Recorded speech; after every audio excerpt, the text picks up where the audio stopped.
Breaking, উত্তর Korea জাতিসংঘের নিষেধাজ্ঞা উপেক্ষা করে ৮টির বেশি রকেট নিক্ষেপ করেছে। এর প্রতিক্রিয়ায় দক্ষিণ কোরিয়া ও আমেরিকা তাদের জবাবের প্রস্তুতি নিচ্ছে।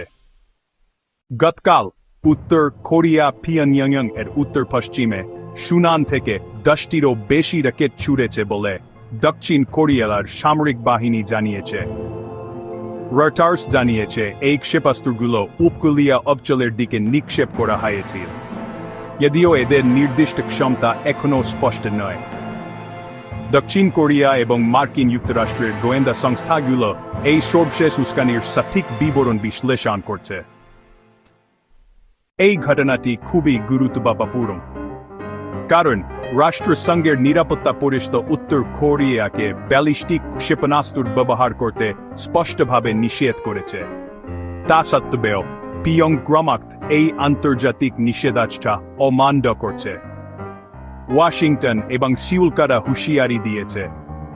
দক্ষিণ কোরিয়া স্পষ্ট জানিয়ে দিয়েছে তারা কোনো আক্রমণ বা উস্কানির জবাব দিতে প্রস্তুত। সময়টা খুবই গুরুত্বপূর্ণ। কোরিয়া হেরাল্ডের খবর অনুযায়ী বুধবার দক্ষিণ কোরিয়া, আমেরিকা ও জাপানের মধ্যে একটি ত্রিদেশীয় বিমান মহড়া অনুষ্ঠিত হয়। আর এর পরপরই উত্তর কোরিয়া এই রকেটগুলো উৎক্ষেপণ করে।